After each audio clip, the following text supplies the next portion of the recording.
Sydney Harbour looks a bit different tonight, with something missing from Fort Denison. Its old lighthouse has been lifted off for restoration, but it wasn't easy. It didn't get up there like this. 90 years ago, they would have carried it in pieces and built it on top. But it weighs a ton, and the old light tower's a bit rickety now. If we were to leave it, it'd eventually rust right through, and the whole light tower would fall into the harbour. There used to be an old cannon on top of Fort Denison. By 1913, when there was no one to shoot at, a navigation light for the harbour seemed like a better idea. And there it stood, so long in the weather. What we're going to do is replace all the corroded sections with milled wrought iron, which will be imported from England, and then recreate and replace its original glass fittings. It was made in Birmingham, and it's a part of Sydney Harbour history that National Parks and Wildlife didn't want to lose. Early this morning, it was ever so carefully lifted off.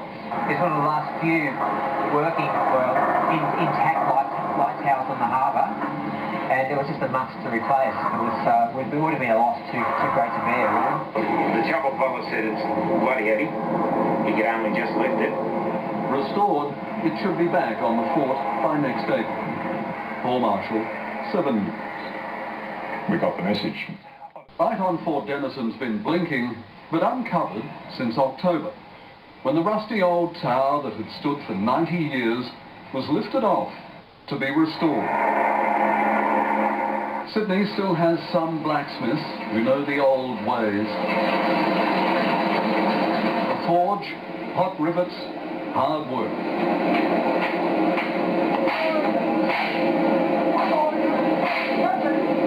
They fixed it so it will last another 90 years. And early this morning, 7 months after it was taken off, the light tower was carefully returned to the fort.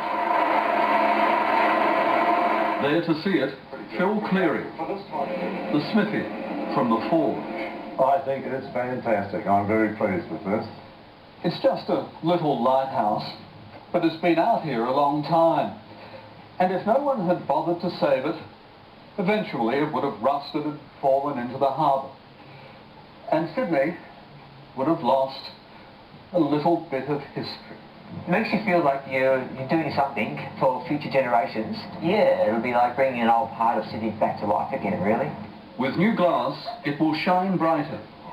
And there it is tonight, the old light Sydney saved. Paul Marshall, 7 News. Modern Sydney, but its links go back to the earliest days of European settlement. Now a blend of old and new technology has helped restore the fort's lighthouse. The key player in the operation, a man whose skills are in danger of fading forever. New life for a very old landmark. The convicts marooned there for punishment called it Pinchgut. We know it as Fort Denison, the oldest of the harbour icons. Since 1857, its lighthouse a vital navigation aid, removed last October for long overdue repairs.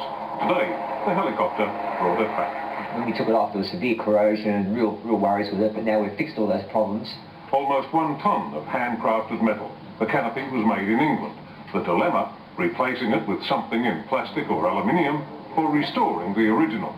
They found Phil Cleary, just about the last of the hot iron blacksmiths. He spent 6 months heating and hammering, repeating the 19th century process that created the lighthouse.